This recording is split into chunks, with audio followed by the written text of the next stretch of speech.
Buenas tardes a todos y todas las presentes. A nombre de la Oficina de Ética en la Investigación e Integridad Científica del Vicerrectorado de Investigación de la PUC, les damos una cordial bienvenida. El día de hoy tenemos el gusto de presentar una nueva conferencia del ciclo Cultura Ética. Como ya conocen, el ciclo de conferencias Cultura Ética es un espacio creado por nuestra oficina con la intención de promover el debate en diferentes temas acerca de ética e integridad en la investigación científica y está dirigido al público en general.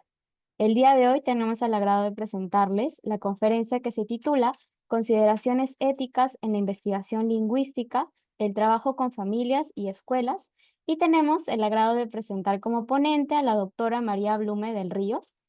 La doctora es licenciada en lingüística por la PUC y es magíster y doctora en lingüística por la Universidad de Cornell en Nueva York. Es profesora principal del Departamento de Humanidades de la PUC. Su investigación se centra en la adquisición monolingüe y bilingüe. Sus áreas de interés incluyen la adquisición de morfosintaxis, el léxico, el desarrollo gestual y la pragmática, además de la documentación lingüística y la metodología de la investigación. Además de ser miembro fundadora del grupo de investigación en adquisición del lenguaje, actualmente coordina el grupo interdisciplinario Mente y Lenguaje en la PUC y se desempeña como miembro titular del Comité de Ética en la Investigación para Ciencias Sociales, Humanas y Artes en nuestra universidad. Le damos la bienvenida y le agradecemos su participación a la doctora Blume. La conferencia tendrá una duración aproximada de 45 minutos y los 10 minutos restantes o 15 minutos restantes va a ser una ronda de preguntas que la profesora va a poder contestar. Les recomendamos que puedan ir dejando sus preguntas o comentarios en el chat que va a estar activo para poder tener un tiempo estimado de 15 a 10 minutos y poder resolver todas las dudas. Sin más, le doy el pase a la profesora Blume para que empiece la ponencia. Hola, buenas tardes a todos. Muchas gracias al Vicerrectorado de Investigación por la invitación y, por supuesto, a la oficina que también coordina todo. Déjenme un segundito que les comparto el PPT.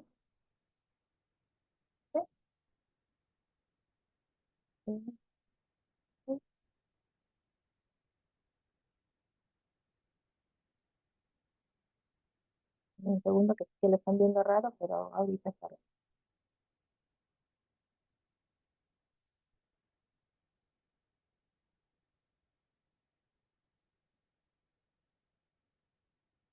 Ok, ¿se puede ver ahí? ¿Y me oyen bien? Sí, se ve Ya, y oye perfecto, profesora. perfecto, muchas gracias. Entonces, bueno, en realidad mi presentación se trata sobre el trabajo con niños en lingüística, pero por eso también hablo de las familias y las escuelas, porque es imposible trabajar con niños y trabajar con las familias y las escuelas. Las ideas que les voy a presentar aquí eh, van a ser parte de, bueno, de las prácticas que tenemos con el grupo de investigación y adquisición del lenguaje, pero muchas de estas ideas las he desarrollado con otro grupo con el que trabajo, que es el Centro Virtual para el Estudio de la Adquisición del Lenguaje, que es un centro en los Estados Unidos de múltiples localidades en realidad.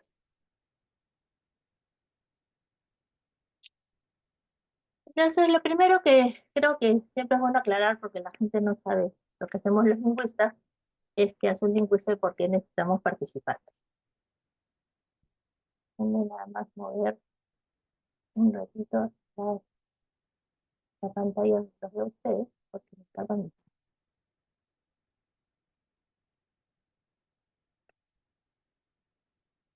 Hay una cosa más que quería avisar, he estado perfectamente bien y hace 20 minutos me he resfriado y me pica la nariz, o sea que probablemente me va a tener que sonar a la mitad de la presentación y les pido disculpas por eso. Pero, ¿qué hace un lingüista y por qué necesitamos participar? Bueno, ¿qué queremos estudiar los lingüistas? La respuesta es sencilla, queremos estudiar las lenguas, ¿cierto? Pero ¿qué cosa es una lengua? Es un sistema de signos y de reglas de combinación que comparte un grupo de hablantes. Entonces, aquí lo importante es que lo comparte un grupo de hablantes. Nosotros tendemos a pensar en las lenguas como estas entidades reales en el mundo allá afuera, ¿no? El español, el francés, el quechua, pero los lingüistas normalmente no pensamos en las lenguas de esa manera. ¿cierto? Las lenguas no existen sin los hablantes. Una vez que se muere el último hablante de una lengua, la lengua se muere también, por eso hablamos de lenguas muertas.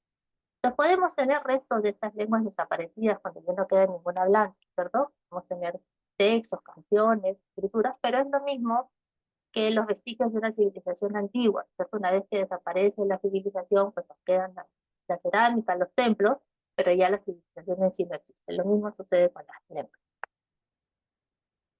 Las lenguas solo existen de verdad en los cerebros de sus hablantes en el momento en que se están hablando. ¿Cierto? El castellano, por ejemplo, existe realmente como entidad solamente en la combinación de todos nuestros cerebros, ¿no? En el mío, en el de ustedes, en los hablantes de castellano en México, en España, en Argentina, en los Estados Unidos, en el País Vasco, en Cataluña, con hablantes bilingües, en los Andes, en la península de Yucatán, en el Amazonas. Es la combinación del conocimiento común que tienen todos esos hablantes, lo que llamamos la lengua castellana. Y por lo tanto, como los hablantes cambian, las lenguas van cambiando.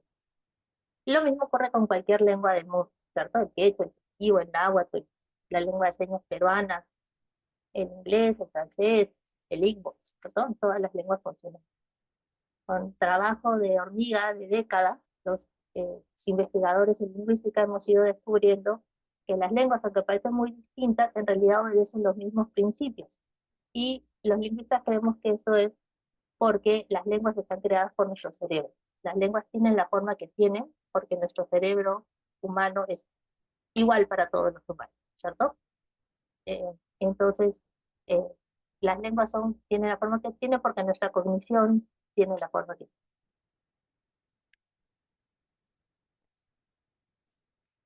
tiene. Ahora, lo que queremos estudiar los lingüistas entonces es el conocimiento que está almacenado en el cerebro de cada uno de los hablantes que les permite hablar y entender esa lengua, ¿no? Obviamente no podemos estudiar a todos los hablantes de una lengua, pero tratamos de ir estudiando poco a poco pequeñas muestras, ¿no? En lingüística las muestras no suelen ser tan representativas como, por ejemplo, en mi área, que es la adquisición del lenguaje, trabajo con niños pequeños. Normalmente pues tenemos 50 sujetos, 300 sujetos cuando algo es muy grande, pero no llega a ser una muestra representativa, pero es lo que se puede hacer trabajando con niños, y lo que esperamos es que proyecto tras proyecto, ¿no es cierto?, vayamos sumando de manera que tengamos cada vez una idea más clara. Ahora, ¿cómo sabemos cuál es el conocimiento que tienen los hablantes dentro de su cerebro? Pues no podemos abrir el cerebro a la gente, ¿cierto? Eh, no podemos decir, ah, mira, acá está el objetivo, y acá está la regla de construcción de oración.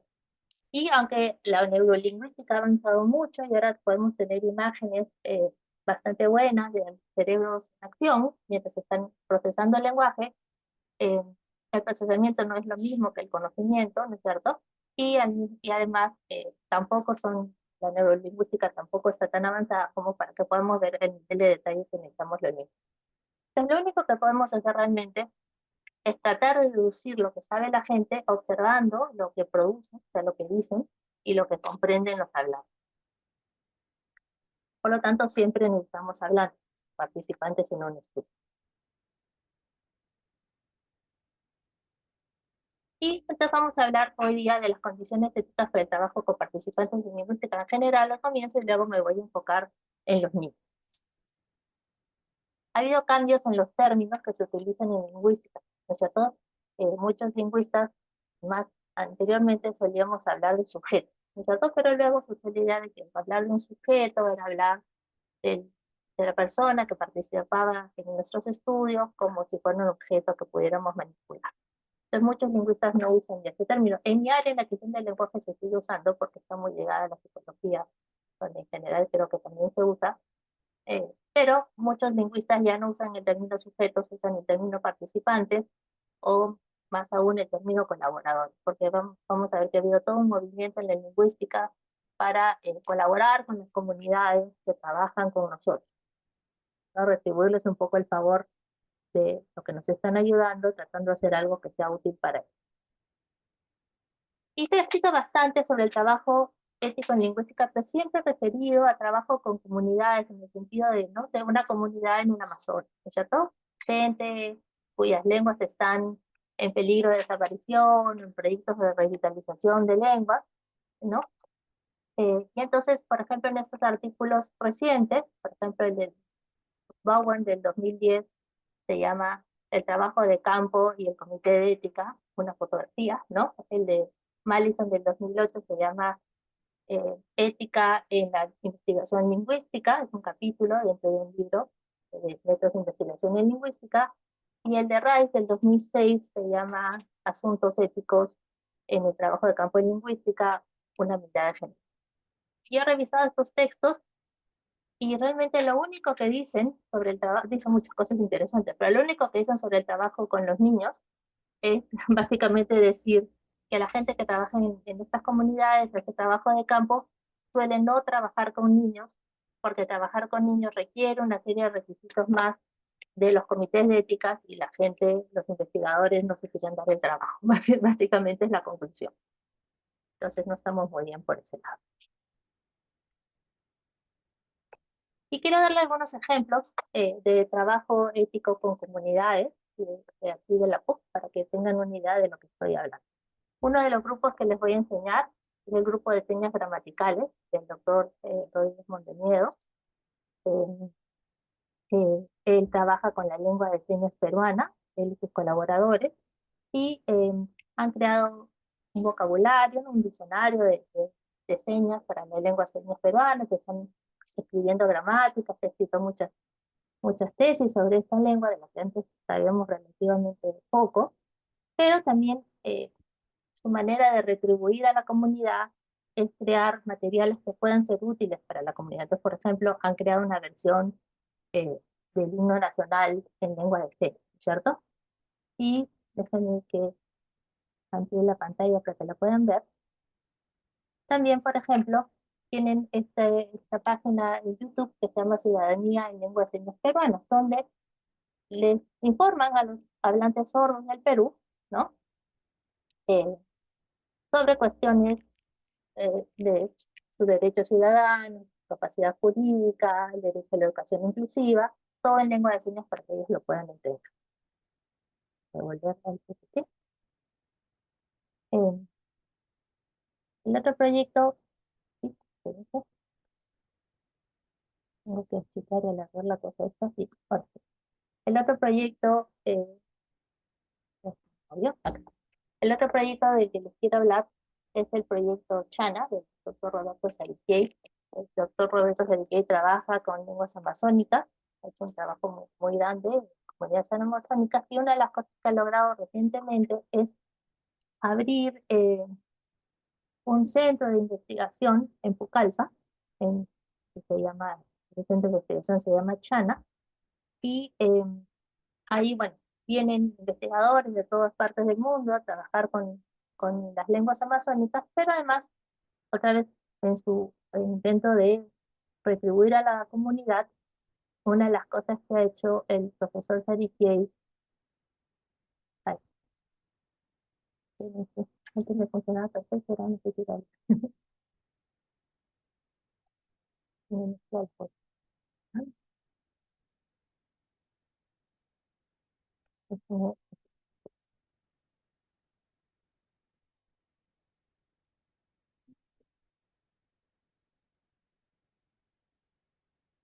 Bueno, están mirando que se los enseñe completo, lo he hecho 3 veces, por lo menos, antes, y ahora se me ha atorado. Tienes un segundo. ¿Me puede dejar de compartir un segundo? Voy a compartir toda la pantalla, creo. Y luego voy a este formato. Disculpen, pero siempre pasan estas cosas. Mm, mm, Compartir la pantalla completa. Mm, Un segundo. Ahora sí la deberían poder ver. Eh, en la escuelita Disconagua, que es una iniciativa de la PUC, donde han creado una escuela para los niños de Disconagua para que puedan aprender su lengua, y han creado una serie de materiales eh, educativos, guiados también por tecnología de punta, y ahí ven al profesor Sergey trabajando con los niños. ¿Sí? Vuelvo a la presentación. Tengo un poquito de cambio la compañera.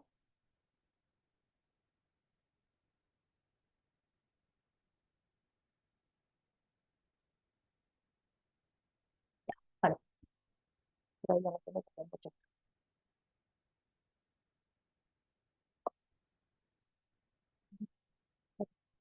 Ya.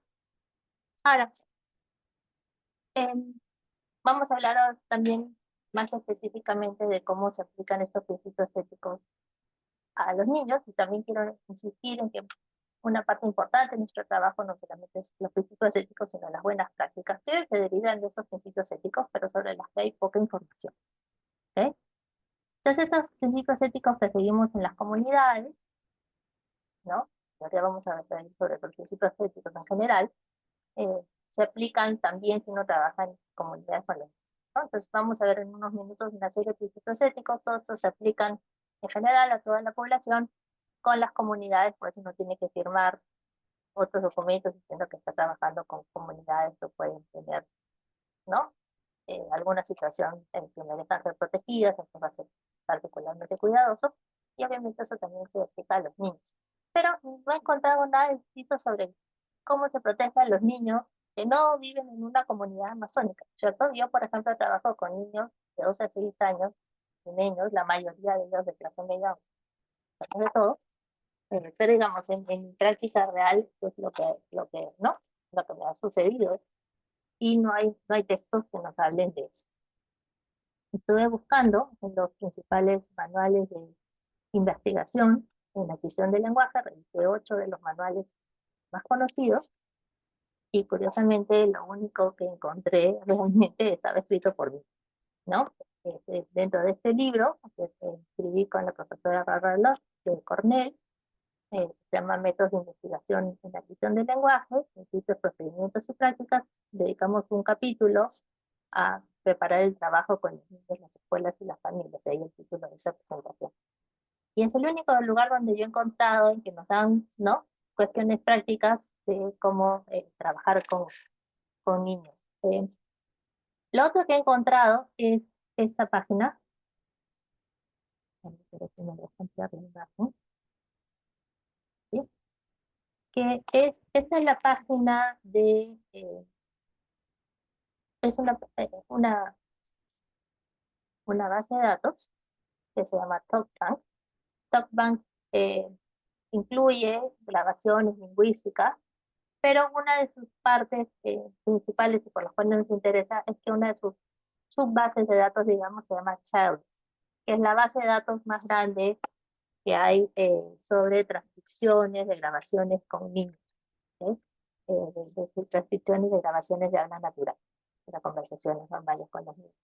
Y ellos lo que dan es esta página que básicamente dice, bueno, si quieres compartir tus datos con nosotros, eh, entonces tienes que asegurarte que tu consentimiento informado, ¿no?, diga que estás autorizado a compartir los datos en una base de datos.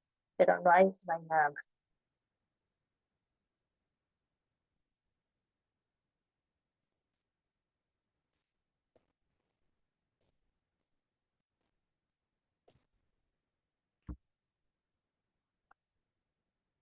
Entonces, bueno, cuando trabajamos con niños, necesariamente también están involucrados los padres y los colegios, ¿cierto?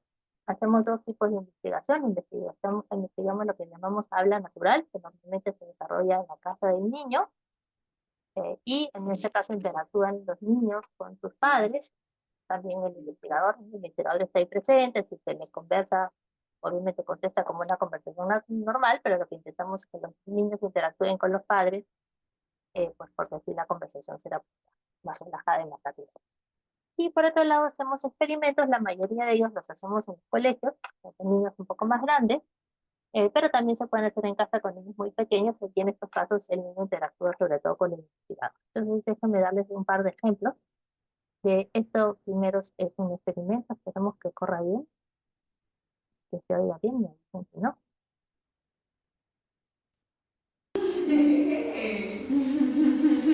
Ok, muy bien. Entonces, en este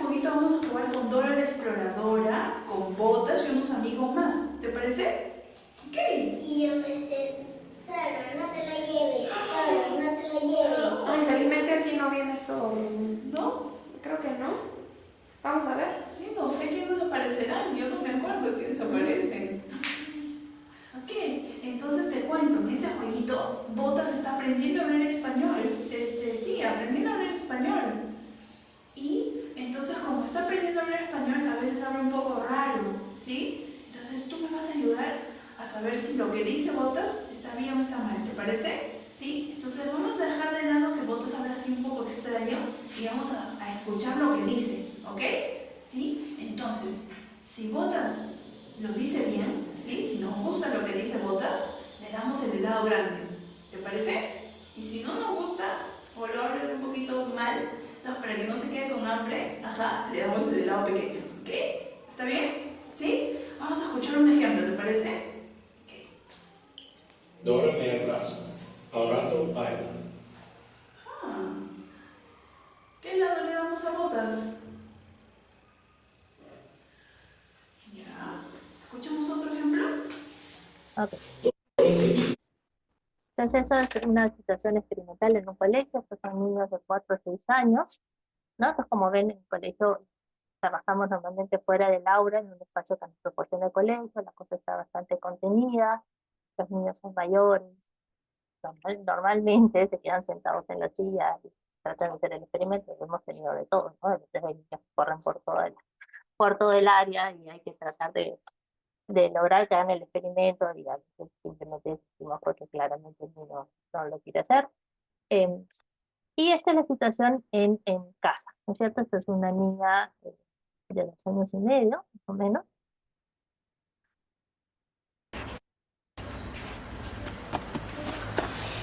¿Qué es eso? Flores. Son los ¿Y son tuyas también? Sí. ¿Son tuyas? Sí. ¡Qué lindas! ¿Y por qué lo pateas?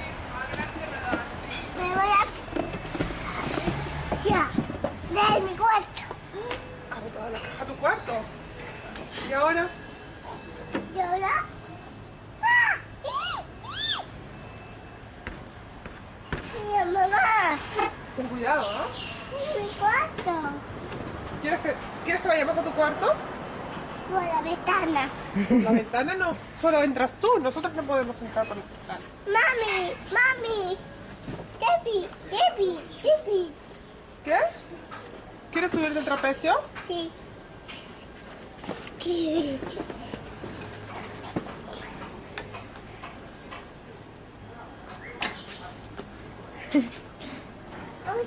Mami, cógame. Espera. Aquí, aquí, después. Aquí, después. Ay, María. Ven, Sí, foto. del medio, amor. Aquí, de foto. ¿Cómo de...? Ah, sentada. La foto. Esto lo ha hecho mi esposo recién. Ok, entonces como verán ahí la situación es bastante más libre, ¿no? El niño conversa, más se trata de que la investigadora no hable tanto y también, ¿no? Tenemos que ir siguiendo al niño con la cámara por donde sea, eh, y es bastante más caos. Ah, ya. Em, Entonces, bueno, como les dije, vamos a hablar ahora de los principios éticos que se aplican a los niños y de las buenas prácticas. En general, lo que voy a hacer es seguir dos cosas, un poco el formato y las explicaciones del informe Belmont y un poco el formato que usamos nosotros aquí en el Comité de Ética de la PUC para chequear que estén todos los elementos importantes. No voy a mencionar todos, hay cosas que se hace para todo tipo de participantes, ¿no? Por ejemplo, darle la elección del comité de ética para que puedan hacer preguntas, asegurarnos de darle una copia del consentimiento informado, ¿no es cierto? Hay varias cosas que son generales. Aquí me voy a concentrar y las pueden ver, perdón, en la página del comité de ética, eh, ¿no? Están todos los documentos, para que los puedan, modelos de los documentos para que los puedan ver con calma. Yo aquí me voy a concentrar más en aquellas cosas que pueden ser un poco diferentes con las demás. Entonces, primero vamos a hablar de los principios éticos. Y estos principios éticos vienen básicamente del informe Belmont, se llama Principios y Guías Éticos para la Protección de los Sujetos Humanos de Investigación, en 1979, que luego se han ido pues desarrollando y que ya hay muchos más documentos, pero esto es como la base, ¿no es cierto? Este documento fue creado por la Comisión Nacional para la Protección de los Sujetos Humanos de Investigación Biomédica y del Comportamiento de los Estados Unidos, y en este link que les he puesto ahí, eh, se puede bajar el informe Belmont, tanto en español como en inglés. Y el informe Belmont establece 3 principios básicos: el respeto por las personas, la beneficencia y la justicia. Entonces vamos a ver principio por principio cómo se aplican a los. En cuanto al respeto por las personas, nos dice el informe Belmont, el respeto a las personas incorpora cuando menos 2 convicciones éticas. Primero, que los individuos deberán ser tratados como agentes autónomos. Y segundo, que las personas con autonomía disminuida tienen derecho a ser protegidas. Entonces eso nos lleva a 2 cosas en el trabajo con niños. La idea de que los individuos deben ser tratados como agentes autónomos nos lleva a recibir el asentimiento de los niños. Entonces los niños, no solamente los padres los deben autorizar, sino que los niños tienen que decir si quieren participar en el estudio. Y las personas con autonomía disminuida tienen derecho a protección. En este caso los niños, tanto son niños como son adultos, tienen autonomía disminuida, dependen de sus padres, y por lo tanto los padres tienen que firmar un consentimiento informado para padres, o puede ser un apoderado de niños, ¿no? En casos en que los niños viven en albergues o cosas por el estilo, el asentimiento no lo da un padre porque no está, sino lo da un apoderado, pero alguien que tenga autoridad, que conozca bien al niño, que pueda firmar por él legal. Y nosotros también llenamos pues una declaración de compromiso para el trabajo con población diferente, en el sentido obviamente que los niños no son adultos y por lo tanto constituyen población diferente, pues los experimentos están pensados y los estudios están pensados para, y los documentos del comité de ética están pensados sobre todo para adultos, ¿no?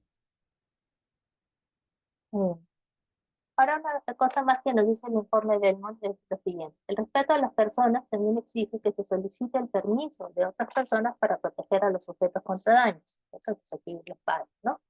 De esta manera se respeta a las personas reconociendo sus deseos y mediante el uso de terceras personas para protegerlos de daño. Las terceras personas escogidas deben ser aquellas que tengan las mejores condiciones de entender la situación del sujeto incompetente y actúen en el mejor interés de esa persona. La persona autorizada para actuar en nombre del sujeto debe tener la oportunidad de observar la investigación cuando se lleve a cabo para tener ocasión de retirar al sujeto de la investigación si considera que tal acto es es el mejor interés del sujeto. Se refiere a retirarlo de la investigación, ¿no?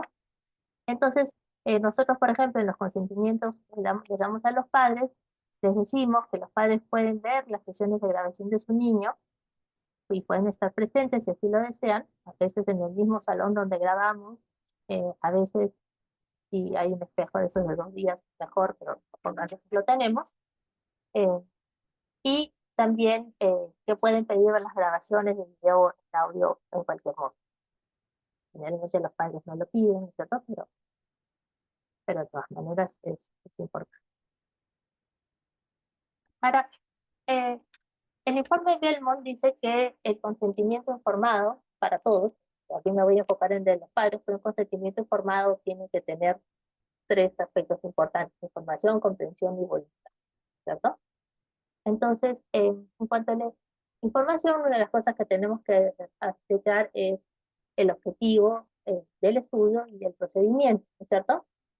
Ahora, nosotros damos la explicación de la investigación en términos bastante generales, porque si yo le digo a un padre que voy a estudiar las cláusulas relativas en cabeza, o la influencia de la morfología afectiva en la producción de sujetos tácitos expresos, o la adquisición de secuencias vocálicas no altas en niños monolingües del español limeño, el padre no me va a entender, ¿no es cierto? Entonces, en general, lo que decimos es, vamos a estudiar eh, ya sea la pronunciación de los niños peruanos de determinada edad, o queremos ver cómo los niños pueden construir cierto tipo de oraciones, ¿no? O vamos a ver si la comprensión que tiene el niño de ciertas oraciones que le vamos a dar, pero lo dejamos así en términos generales, porque no nos van a entender, también porque algunos padres se angustian, a pesar de que nosotros les decimos que esto no es una prueba con nota ni mucho menos, y pueden tratar pues de entrenar al niño antes de tiempo. ¿no es cierto? Entonces eso no queremos que el habla sea lo más natural posible. Y lo otro es que le decimos en qué va a consistir la interacción entre el investigador y el sujeto y lo que se espera que el sujeto haga, ¿no? Entonces le decimos cosas como, vamos a hacer juegos con títeres, vamos a narrar, vamos a pedir al niño que narre una historia, o le vamos a pedir que escuche una historia y que la actúe después con muñecos, que repita oraciones que le vamos a decir, que nombre figuras, eh, ¿no? Que repita palabras que le vamos a decir, que hagan un juego de computadora, como han visto ustedes en el video que les puse. Me avisan, por favor, si estoy corriendo, si voy muy rápido. Bien. ¿Ok? Parte de la información que les damos también es sobre el procedimiento, ¿no? Entonces, la información acerca de la sesión de grabación, cuántas sesiones son necesarias. En general, tratamos de grabar al niño una sola vez en la mayoría de los estudios. Yo también los que es un estudio longitudinal donde vamos a seguir durante diferentes etapas de su vida. Pero dependiendo de la edad del niño, dependiendo de la cantidad de pruebas que vamos a hacer, es posible que una sesión sea demasiado larga. Muchas veces decimos la vamos a hacer en 2 o 3 sesiones, ¿no? Y también cuánto tiempo dura es algo que no es fácil de establecer con niños, porque el niño puede llegar a jugar contigo muy entusiasta y estar a la mitad del experimento y decir que quiere jugar otra cosa, ¿no es cierto? Y entonces los dejamos jugar un rato para que se distraigan, para que estén contentos, y luego tratamos de que vuelvan a hacer la tarea que queremos que hagan. Entonces nosotros normalmente decimos cosas como una entrevista típica dura aproximadamente unos 30 minutos, dependiendo del estudio, pero dependiendo del ritmo natural del sujeto. También les damos información acerca de la sesión de grabación, ¿no? Cómo va a ser grabada la sesión en audio o en video y dónde va a tener lugar, ¿no? A veces, como les dije, grabamos en la casa, a veces grabamos en la escuela. Si grabamos en la escuela, les decimos además que nos tenemos que llevar al niño a un salón, ¿no? A un área que nos dé la escuela apartada del salón de clases para que podamos hacer, ¿no? Hay mucho ruido, el niño se distrae, pero que siempre grabamos en sitios donde la escuela nos autoriza y además donde, ¿no? Constantemente pues pasan los profesores y vigilan que está todo bien, tratamos de mantener la puerta abierta, ¿no? Para que siempre haya alguien más allá de nosotros que pueda estar chequeando al niño y los padres estén tranquilos. También parte de la información importante es decirle a la gente qué va a pasar con los datos, ¿no? Cuánto tiempo se van a mantener las grabaciones, cómo se van a utilizar en investigaciones, en enseñanza, y quiénes van a tener acceso a los datos, ¿no? Entonces nosotros les decimos, por ejemplo, en cuanto al acceso a los datos, que van a ser accesibles al equipo de investigación, eh, que los datos van a quedar disponibles para futuras investigaciones, ¿no? Y productos derivados de ellas, en estos casos son normalmente ponencias, artículos, libros académicos, de vez en cuando, bueno, ¿no? Cosas que enseñamos en clase, por ejemplo. Y uno de nuestros problemas es que nuestros sujetos son niños, ¿no es cierto? Entonces, si bien el niño nos puede dar consentimiento en el momento, puede ser que cuando crezca ya no quiera que usemos sus datos, ¿no es cierto? Ahora, no podemos nosotros rastrear a cada niño que hemos grabado a lo largo de los años y cada vez que cumplen 18 llamarlos y preguntar qué quieren, ¿no? Entonces nuestras formas de consentimiento dicen, una vez que se dé el consentimiento y los términos sobre el uso de las grabaciones y los datos estén establecidos en la carta de autorización, que es un documento que les voy a enseñar después, el investigador asume que tiene permiso para utilizar las grabaciones y los datos tal como se ha descrito a perpetuidad. Nosotros pedimos un uso amplio, porque eso es lo que se suele hacer en lingüística, a menos que haya sido informado de lo contrario por el sujeto, eh, el padre o el niño, una vez que ese niño se vuelva. Entonces, ¿no? Si después deciden que ya no quieren que usemos los datos, pues nos tienen que comunicar, ¿no es cierto? Tienen ahí nuestro correo electrónico, el mío no ha cambiado en los últimos 10 años y la mayoría de los investigadores, si nos googlean, se encuentran fácilmente, ¿no? Es la única forma práctica de hacerlo. Eh, y también eso es importante porque en esta página web de la que les hablé, esta que se llama Childe, también tiene una de esas listas de correo donde participan muchos investigadores en gestión de lenguaje, y ya hace como, cuando yo era estudiante, hace era unos 20 años, apareció de repente una carta de una señorita que era hija de una lingüista, ¿cierto? Y en los años 60, 70, los lingüistas solían grabar a sus propios hijos, usar sus datos, compartirlos y usar los nombres de los niños, ¿no? Y asumir que los podían usar. Y ella explicaba que ella ahora era adulta, era abogada, y que no quería que usaran sus datos, y que bueno, que por suerte la lingüista había sido su mamá, y entonces lo habían podido conversar, y qué sé yo, pero, ¿no? Advertía a los otros lingüistas de la necesidad de pedir autorización. Bueno, ya no se usan los nombres de los niños nunca jamás en la investigación explícitamente, eh, pero se explicaba pues que podían encontrarse con estas situaciones y de ahí viene esta práctica de decir vamos a seguir usando los datos al menos que usted nos informe que ya no quiere.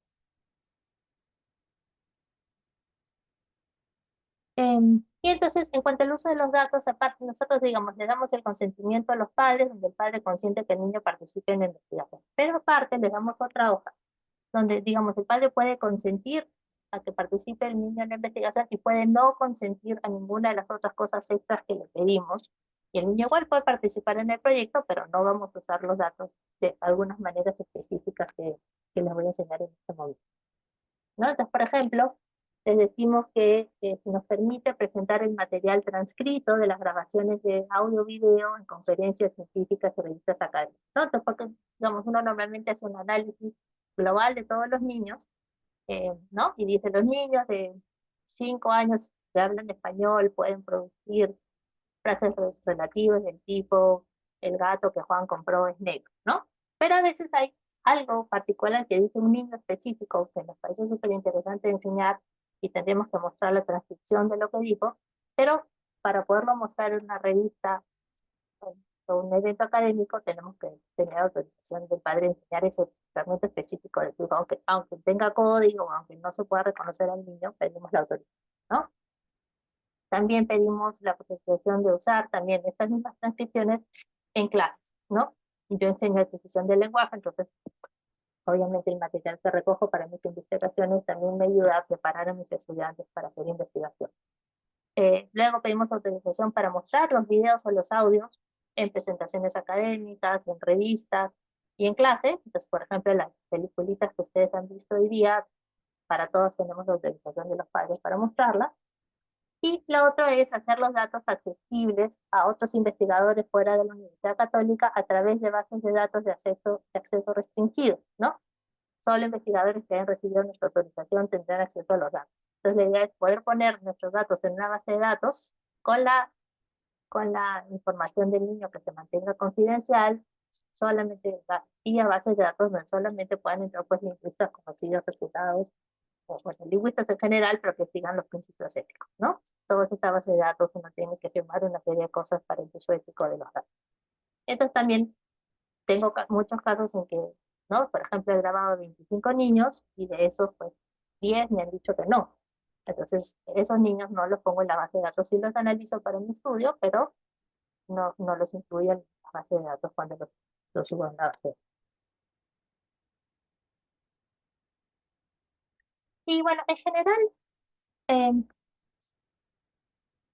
es importante la idea del riesgo, porque el tipo de investigaciones que hacemos los lingüistas en general, con los niños, pero también en general con los otros, es poco el riesgo, no les hacemos revivir traumas, ni hablar de situaciones conflictivas en sus vidas, qué sé yo, en general, aunque a veces los sociolingüistas sí hacen eso para tratar de encontrar habla natural de los adultos. Ahorita vuelvo sobre eso, pero sí hay un riesgo y que es importante es que eso del uso de los datos y a quién pertenecen los datos. ¿Sí? Entonces hay un caso famoso, por ejemplo, en los Estados Unidos de la lengua Lakota, y ahí les he puesto los datos de donde yo me enteré de este caso, en realidad por un podcast, eh, pero tienen varias fuentes de información. Y en este caso, la lengua Lakota era una lengua nativa de los Estados Unidos que estaba en proceso de desaparición. Llegaron unos lingüistas europeos y se pusieron a trabajar con la población lakota, ¿no? ¿Sabes? Para hacer materiales de enseñanza, diccionarios, y qué sé yo. Y sobre todo trabajaron muchísimo con una señora en particular, que era una de las hablantes más antiguas, que conocía bien la lengua, y entonces se hicieron millones de grabaciones, y ayudó en todo el proceso. Y una vez que esta señora se murió, bueno, los descendientes, sus nietos en particular, tienen que seguir usando los datos eh, y seguir usando los materiales, y se encontraron con que estos lingüistas habían formado una especie de compañía que se llamaba el Consorcio de la Lengua Lakota, y habían, ¿no? Le habían puesto copyright a todo, y entonces los mismos hablantes de la lengua no pueden usar, no tienen acceso a las grabaciones eh, de estos señores sin pagar, ¿no? Ni a los materiales que ayudaron a desarrollar sin pagarle a este consorcio. Entonces, bueno, esto es todo un caso legal complejo, ¿cierto? Ah, y lo que le estaba comentando sobre los sociolingüistas, hay cierta práctica en la sociolingüística. En la sociolingüística lo que les interesa es hablar, un poco estudiar los dialectos de las personas, cómo las personas de diferentes clases sociales, etc. Y claro, cuando uno se sienta frente a un adulto con una grabadora, los adultos todos nos ponemos nerviosos y tratamos de hablar lo mejor que podemos, ¿cierto? Así como en el colegio nos han dicho que se debe hablar y no como uno habla normalmente.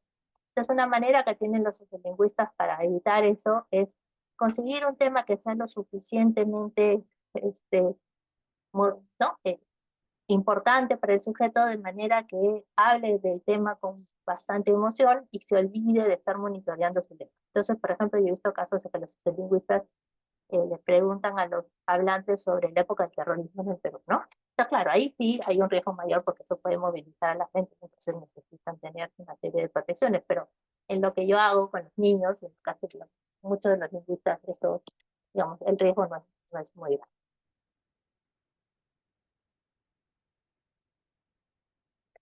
Mm, uy, me acabo de pensar. Ya. El otro principio, como otra cosa que debe tener consentimiento informado, bueno, dice el informe Belmont, es la comprensión. ¿Cierto? Los sujetos y los padres deben entender a qué se comprometen como cuando viven. Después de que nuestros sujetos no entiendan perfectamente qué estructura lingüística estamos estudiando, pero sí deben entender qué es lo que se les va a pedir que hagan, cómo se van a usar sus datos, ¿no? Entonces tratamos siempre de redactar eh, los consentimientos de la forma más clara posible. Eh, y también deben comprender para qué se va a utilizar su consentimiento, y también un poco nosotros tratamos de que sean conscientes de las consecuencias, ¿no? Que entiendan que esto no es una prueba, ¿no? Cuando uno le dice a los padres que vas a estudiar el lenguaje de los niños, sienten que es una especie de examen de colegio, ¿no? Entonces decirles que no es una prueba, que no tienen que preocuparse, que lo que nos interesa es el habla natural de los niños, ¿no es cierto? Porque luego si no los padres pues esperan una nota, una evaluación, algo por el estilo. También los colegios deben entender a qué se están comprometiendo cuando nos dicen que podemos trabajar con ellos. Uy, estoy hablando mucho, pero voy a un poco. Eh, Porque pasamos por un proceso largo antes de grabar en un colegio, ¿cierto? Entonces les mandamos un correo explicando a grandes rasgos el proyecto, consultando con quién debemos hablar, pedimos una cita y en la cita llevamos la descripción del proyecto, incluyendo muestras de las pruebas que vamos a hacer, muestras de las formas de consentimiento y asentimiento, y un documento que dice que necesitamos del colegio, ¿no? Donde le decimos, por ejemplo, vamos a necesitar que nos permita venir al colegio a grabar ciertas horas que ustedes nos digan, donde esperamos con las actividades del colegio, que nos permitan grabar en un salón aparte, llevarnos al niño a una aparte a grabar, pero que se puedan monitorear, eh, que nos ayuden a conseguir el permiso de los padres, todas estas cosas, ¿no? Que pueden completarle un poco la vida al colegio. También es bien importante, nos dice el informe del MON, la voluntad, ¿cierto? Entonces, es importante que los niños puedan dar su sentimiento sin impresiones de los padres o maestros, es decir, sentimiento y no consentimiento del público, ¿no? Entonces, ¿qué hacemos? En el colegio vamos unas semanas antes de empezar a grabar a los niños, pedimos permiso para ir, ¿no? Si nos dejan entrar al salón, si nos dejan estar a la hora del recreo, en el recreo, a interactuar con los niños, para que los niños nos conozcan y se sientan confiados de ir a trabajar con nosotros. En casa, primero siempre recurrimos a parientes y amigos, ¿no? Pero en general, cuando vamos a grabar habla natural, estamos un poco de tiempo antes, pero ahí como el habla es casi siempre con el padre, nosotros no tenemos tanto problema. Pero cuando vamos a hacer un experimento, así mínimo damos una hora antes de comenzar el experimento para que el niño ¿no? Nos conozca y veamos si realmente quiere trabajar con nosotros, ¿no? Por eso los padres te dicen, sí, te llega la criatura, no quiere por nada, entonces hay que darle tiempo de aclimatar. Sí, pero como bien dice el informe de Arbol, existen continuos factores con influencia y es imposible establecer con precisión dónde termina la percepción fiscal y comienza la incidencia indebida. Entonces, una cosa que nos pasa, por ejemplo, es cuando los niños ya empiezan a trabajar con nosotros, ya están haciendo el experimento y de repente uno ya no quiere, ¿no? Entonces, obviamente, si no quieren, les decimos muy bien, les devolvemos en su salón. Pero se puede insistir un poquito, ¿no es cierto? Entonces nosotros le decimos a los chicos investigadores que trabajan con nosotros, pregúntale una vez más, ¿no? Oye, ¿estás seguro? Que mira, nos queda poquito. Si la segunda vez te dice que no, entonces está muy bien. Otro día de repente terminamos y se provoca y ya está, ¿no? Pero hay que tener eso muy bien medido porque no queremos que el niño se cambie. Entonces, uno de los problemas que tenemos nosotros es que la forma de sentimiento, el modelo de forma de sentimiento que tenemos en general en todas partes del mundo está pensada para niños a partir de los 10 años, que pueden entender lo que se les está diciendo el proyecto, que pueden leer, que pueden firmar. Yo trabajo con niños muy pequeños, y entonces lo que hacemos es pedir asentimiento oral y pedírselo varias veces, un momento al comenzar el estudio y luego varias veces a lo largo del estudio para que puedan ellos, ¿no? Podemos nosotros asegurarnos de que quieren seguir haciendo, ¿no?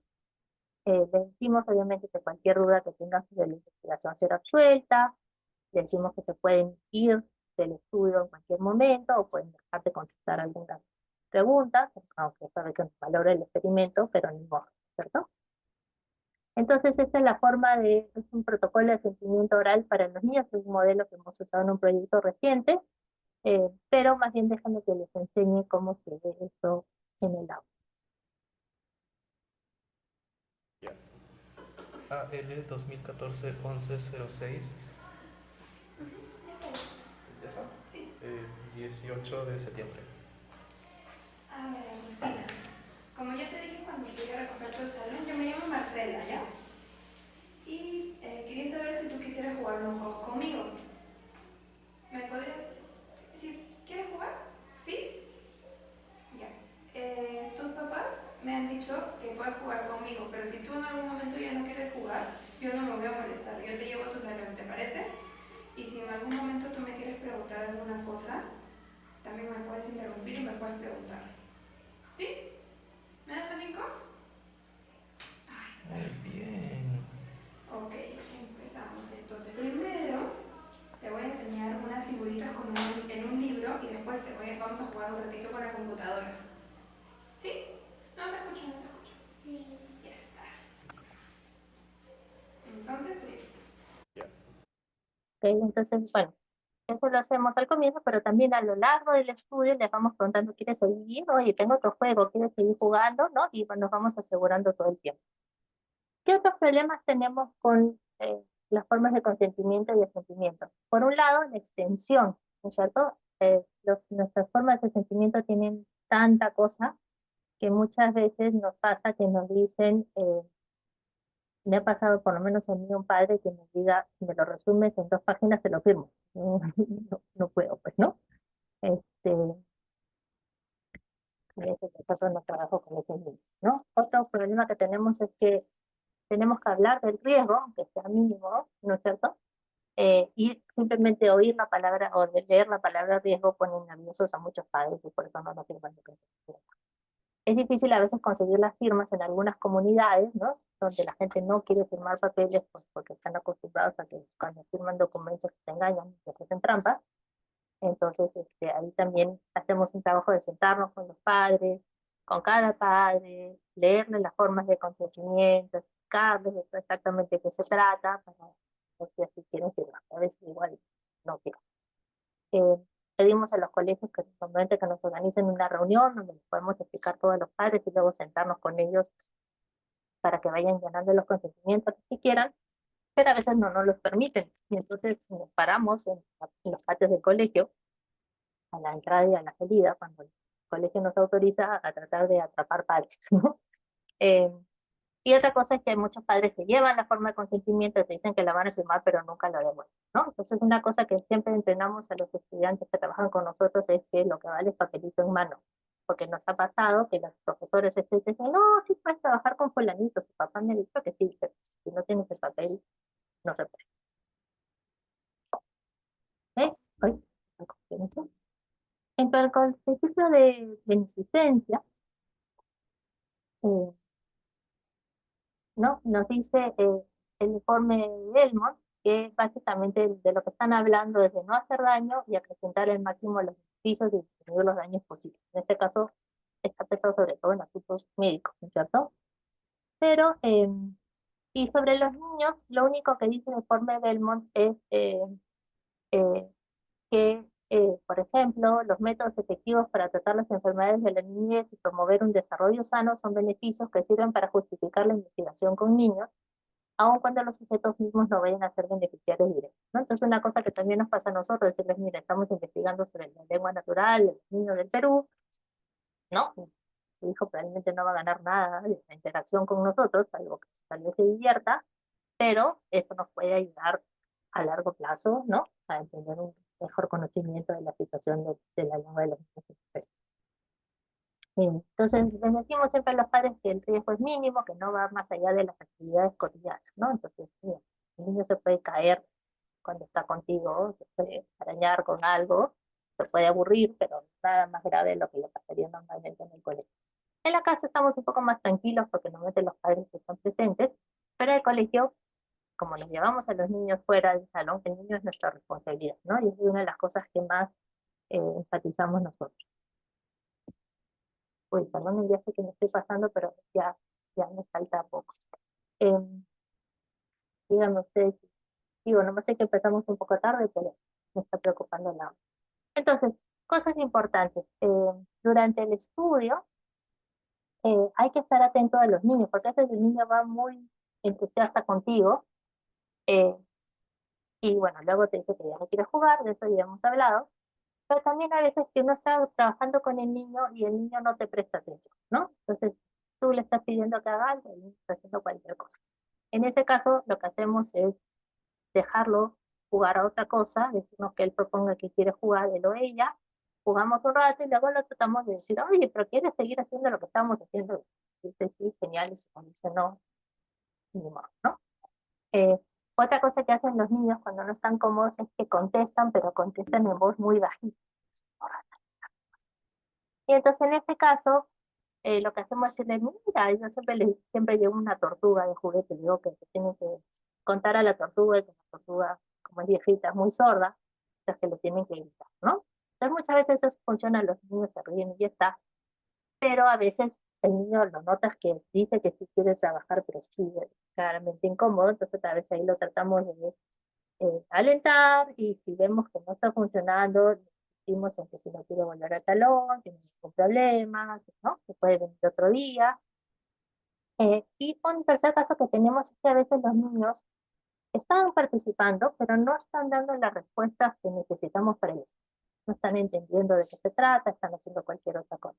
En ese caso es bien importante, ¿no? No dañar la autoestima del niño. Entonces les decimos, los dejamos jugar nomás, les decimos muy bien a todo lo que nos dicen, y luego cuando termina el experimento le damos el sticker o su juguetito como a todos los niños, le llevamos de vuelta al salón. En ningún momento le decimos que no lo está haciendo bien porque el niño está haciendo lo que puede y necesita ayuda. En cuanto a la justicia, y esto ya es el último gran principio del informe Belmont, el informe de Belmont habla de que es importante tratar pues de que los estudios y por lo tanto los beneficios lleguen a todos los participantes de todas las clases sociales, ¿no? Que no agarres un solo grupo porque es conveniente o porque están pues, en una institución donde los puedes controlar más fácilmente o cosas por el estilo. En el caso de los niños, eh, el gran problema que tenemos en el Perú es que la investigación es muy poca en lingüística con niños, ¿no? Sobre todo se hace en castellano con niños de clase media. Entonces, en ese caso, en ese aspecto no estamos cumpliendo también con la justicia. Entonces necesitamos formar investigadores que estén dispuestos a trabajar en todas las zonas del Perú, ¿no? Y, por ejemplo, creo que lingüística se enseña en Lima solamente en San Marcos y nosotros, ¿no? Eh, en, en otras áreas del Perú hay de escuelas de lingüística, pero en realidad son más de educación, ¿no? De lenguas que de lingüística. Entonces nos faltan formar muchísimos investigadores que puedan ayudar un poco a aliviar esta injusticia que estamos cometiendo con los niños. Otra cosa es que estamos obligados a dar un informe de resultados, pero en la adquisición del lenguaje se toma mucho tiempo. Grabar a los niños toma aproximadamente 1 o 2 meses. Transcribir lo que dicen los niños se puede tomar 6 meses más, ¿no? De ahí lo codificas, otros 6 meses, de ahí sacas los resultados. Entonces, hasta el momento en que uno podría entregar un informe real, serio, ya estos niños pasaron de año por completo, ¿no es cierto?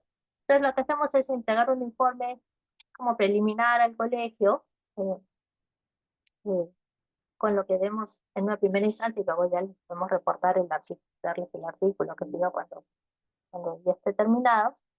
A veces los padres insisten en una evaluación del niño, a pesar de que nosotros les explicamos que no somos terapeutas del lenguaje.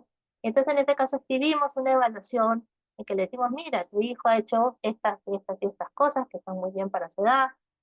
Por ahí le decimos, mira, tiene un pequeño problema de pronunciación de la R, pero eso es perfectamente normal a su edad, no te preocupes, ¿no? Etcétera. No nos hemos encontrado con muchos casos de niños que realmente tengan cosas que parezcan problemas de lenguaje, pero en ese caso, si los hubiera, sí hablamos con los profesores o con los padres y les decimos, mira, no somos expertas, nos parece que es un poco raro que tu hijo todavía no hable a los 3 años, ¿no? Entonces, eh, te recomiendo que hagas una evaluación, ¿no? Y otra cosa que hacemos para tratar de resarcir la ayuda que nos dan es darles charlas gratuitas a los padres en los colegios cuando nos las piden. Para terminar, y ya ahorita acabo, tenemos otros 2 principios que usamos en el comité de ética. Uno es el principio de responsabilidad. Y aquí, bueno, voy a hablar solamente de lo relevante para nosotros, ¿no? Hay varias cosas más en el principio de responsabilidad, pero uno es que nosotros el grupo de investigación mundial, hacemos que todos nuestros estudiantes pasen por un curso de formación y certificación de ética en investigación de sujetos humanos, y que todos, cuando van a hacer tesis, eh, pasen por la aprobación del Comité de Sujetos Humanos, a pesar de que eso no es todavía obligatorio en la universidad, pero a nosotros nos parece fundamental.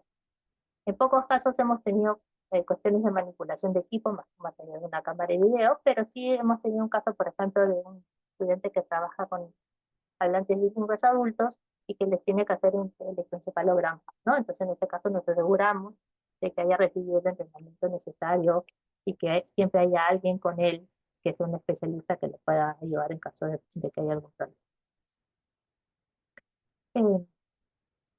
Pero sobre todo lo que más repetimos a los estudiantes es que las escuelas, los padres, los niños nos están haciendo un favor, ¿no? Pues más allá del riesgo está el asunto de la incomodidad. Nosotros nos metemos a sus casas, interferimos en las actividades escolares, nos agradecemos mucho, tratamos de fastidiar lo menos posible, asumimos que estamos a cargo del niño durante las sesiones, y el niño es nuestra responsabilidad, nos ajustamos a la disponibilidad del colegio, seguimos los procedimientos que establezca y ayudamos en todo lo posible. A mí me ha tocado cambiar pañales, dar de comer, todo tipo de cosas. Entonces, no, esto viene del libro de 2012 que les hablé, ¿no? En el campo el investigador es un representante de su universidad y laboratorio. No podemos enfatizar lo suficiente la importancia de establecer una relación respetuosa con el personal del centro en el que está trabajando y con cada niño. Y unas cuantas cuestiones prácticas, por ejemplo, le decimos a los estudiantes que cuando entran al aula tienen que preguntar dónde dejan sus pertenencias, que se pongan una etiqueta con su nombre y que le avisen al profesor que ha llegado, que se sienten lo más cerca posible a los niños y que se traten de mantener a nivel de sus ojos, que se presenten a los niños, que digan, oigan, yo soy fulanito de tal, y que llamen a los niños por su nombre, ¿no? Eso es en el momento en que están familiarizándose con los niños antes de intentar hacer los experimentos. ¿No? Una vez que uno ya ha establecido una buena relación con un niño y cree que un tipo podría trabajar con él después, queremos pasar a conocer a otros niños. Entonces nos despedimos del niño, le agradecemos y le decimos que en otro momento vamos a jugar con él, ¿no? Luego tratamos de hacer la investigación lo más pronto posible, para que los niños se acuerden de nosotros, y una vez que sentimos que ya más adelante que un niño está suficientemente cómodo y si querría salir del aula a trabajar con nosotros, le volvemos a preguntar si quiere participar.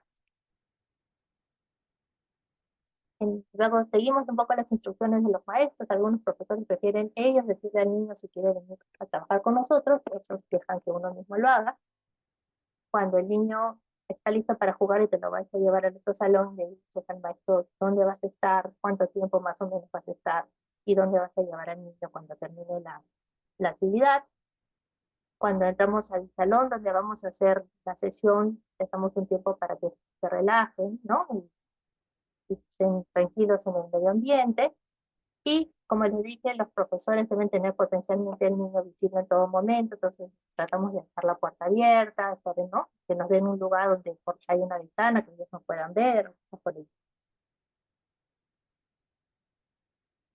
Es importante también, ¿no? Resaltarle a los estudiantes que el niño es su responsabilidad durante la sesión, o sea, no le pueden quitar la vista de encima, que los niños pequeños son muy rápidos y se mueven de maneras impredecibles, que tienen que asegurarse que los juguetes sean seguros, que se tienen que asegurar de llevarse todos los juguetes que han llevado cuando acabe la sesión, que si hay tomacorrientes, si los tomacorrientes están protegidos y desprotegimos uno para enchufar la cámara, nos tenemos que asegurar de volverlo a enchufar. Y sobre todo otra cosa importante es cuidar la autoestima del niño. Cierto, el niño tiene que sentir que te tomas en serio todo lo que él dice y que tienes un interés por él, ¿no? Entonces, en ningún momento debes tener un comportamiento que hace que el niño dude del mismo, ¿no? Entonces, los niños dicen cosas muy graciosas que no te esperas y te ríes, o te repites la respuesta del niño en tono de sorpresa, que es algo muy natural que hacemos, y eso lo puede hacer sentir mal, ¿no? Entonces hay que acordarse que cada respuesta que dé el niño, aunque no sea lo que tú esperabas, está bien, son datos, lo que el niño puede hacer naturalmente, que debemos alentarlo y siempre se le da refuerzo positivo, ¿no? Siempre se le dice al niño que está haciendo un buen trabajo, no tratamos de no hacerlo sentir menos, diciéndole cosas como, ay, qué lindo que eres, ¿no? Y siempre tratamos pensamos que hay que tratar al niño con respeto.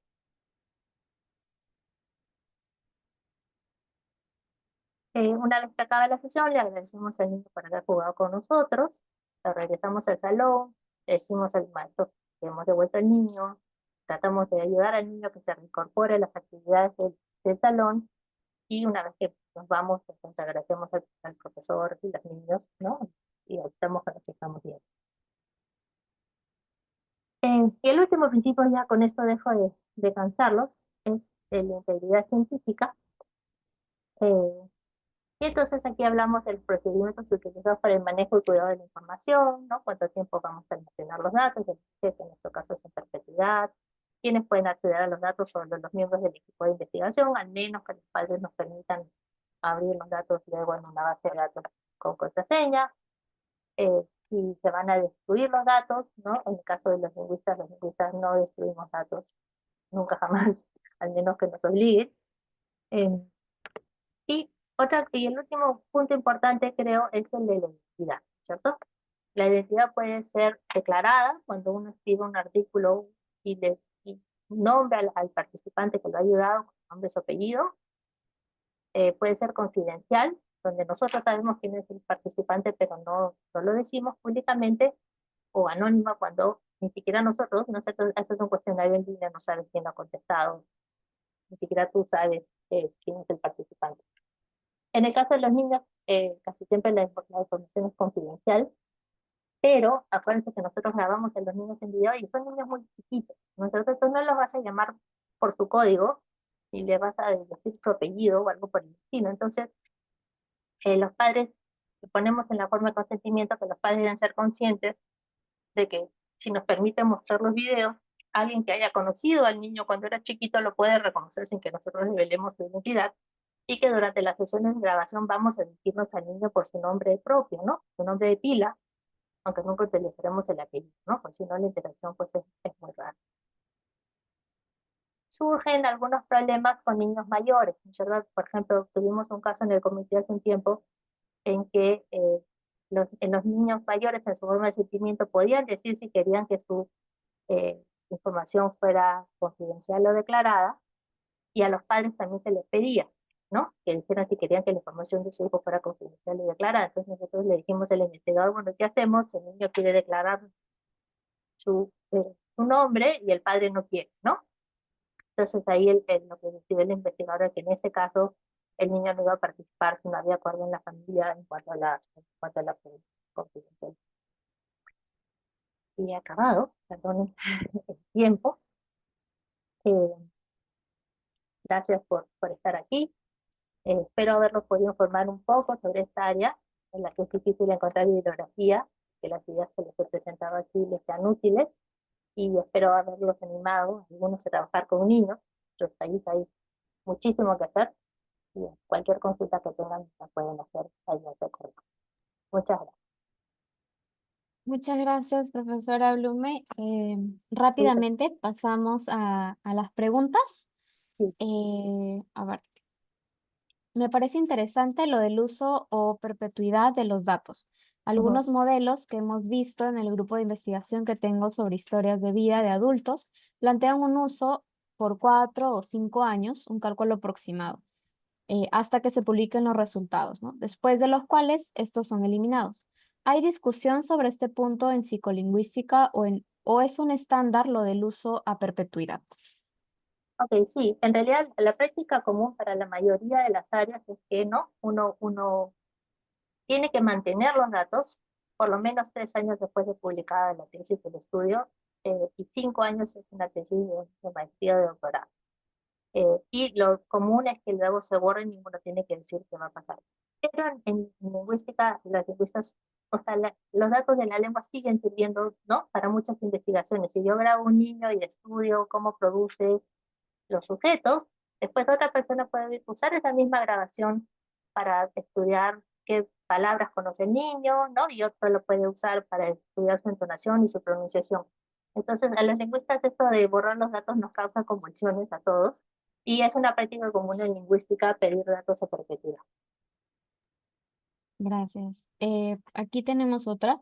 Los asentimientos para menores de edad procedentes de los colegios y los consentimientos para sus respectivos padres, en algún caso excepcional, pueden ser reemplazados por la autorización del director del colegio. No, no que yo sepa. Le digo, el único caso que he oído es cosas como que los niños estén pues no tengan padres, estén en una especie de oficio. En este caso es el que sea el que tiene la protección legal del menor el que nos da la autorización, ¿no? Pero nunca jamás se pasa sobre la voluntad del niño. El niño tiene caso de sentimiento, aunque les digo yo, bueno, los bebitos, ¿no? A veces grabamos bebitos pues de 8 meses, entonces, ahí no hay sentimiento posible, ¿no? Pero apenas el niño es capaz de comunicarse más o menos bien, aunque tenga 2 años, nosotros nos aseguramos de que el niño, preguntándole varias veces, de que el niño quiera participar. Y por último nos preguntan, como usted comentaba, los riesgos en este tipo de investigaciones suelen ser bajos, pero nos preguntan en qué casos podría considerarse que una investigación en lingüística podría implicar riesgos mayores o más altos para los participantes. Yo la verdad es que no conozco ningún caso. O sea, nosotros lo que tratamos de ver es cómo la gente construye sus oraciones, cómo pronuncia cosas, ¿no? Eh,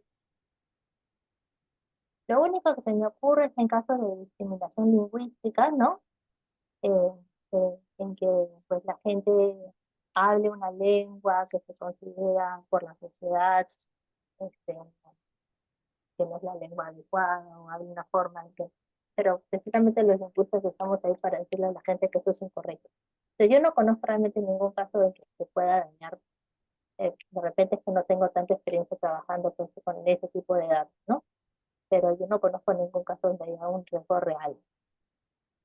Salvo este caso de a quién pertenecen los datos que les contiene la lengua en la corte, ¿no? Y por último nos preguntan, ¿qué ventajas tiene darles algo a los niños o a los padres como un presente al acabar el ejercicio? Un tipo de retribución. Sí, es simplemente una forma de agradecimiento, y les damos cosas muy chiquitas, ¿ok? No, porque no queremos pues que algo sea un incentivo, que quieran participar por Ujú. por el premio y nada más no les decimos que les vamos a dar un premio hasta el final. Entonces a los niños les damos stickers, les damos borradores con formas bonitas. A los padres a veces, si el padre también ha participado activamente, por ejemplo, estando en la casa y dejándose grabar o contestando cuestionarios, pues les damos una libreta una cosa muy, muy sencilla de poco valor, para que este no sea un aliciente y que no quieran participar por el premio famoso, ¿no? Claro. Bien, profesora, quisiéramos quizás terminar con unas recomendaciones muy puntuales para los investigadores que nos estén viendo a través de Zoom. Sí, perdón que estaba viendo, no, me parece que había una pregunta más que sí, ya cubriste todo. Bueno, mi recomendación es, siempre sigan los principios éticos, si van a trabajar con niños, aunque no sea obligatorio en la universidad para las tesis, asegúrense de pasar por el comité de ética, mejor siempre estar, ¿no? Seguir los principios y estar bien autorizados, para asegurarse que no realmente no vamos a hacer nada que pueda ser dañino. Y ayúdenos en la investigación con niños. Si quiera participar, por favor, necesitamos toda la ayuda del mundo, porque en Perú hay muy poquito, recién, no tenemos ni siquiera una base de datos de niños peruanos, recién la estamos creando, ¿no? No tenemos grabaciones, tenemos un montón de cosas aisladas, pero no tenemos muchas grabaciones de los niños peruanos, ni siquiera hablando naturalmente. Entonces, todo lo que pueda contribuir, te agradezco. Bien, muchas gracias, profesora. Con estas recomendaciones finales, entonces cerramos la conferencia. Agradecemos otra vez a los participantes que se han quedado hasta unos minutitos más para terminar. Les recordamos también que pueden encontrar esta y otras conferencias del ciclo de Cultura Ética en las redes sociales del Vicerrectorado de la PUC, tanto en Facebook como en YouTube y también en Instagram. Podrían encontrar ahí todos los videos de esta y anteriores conferencias y siguen pendientes también en las redes sociales para ver las futuras conferencias con ponentes tan interesantes como la profesora. Muchas gracias a todos y que tengan una bonita noche. Gracias a todos, buenas noches y gracias por quedarse hasta el final. Disculpen por el atraso.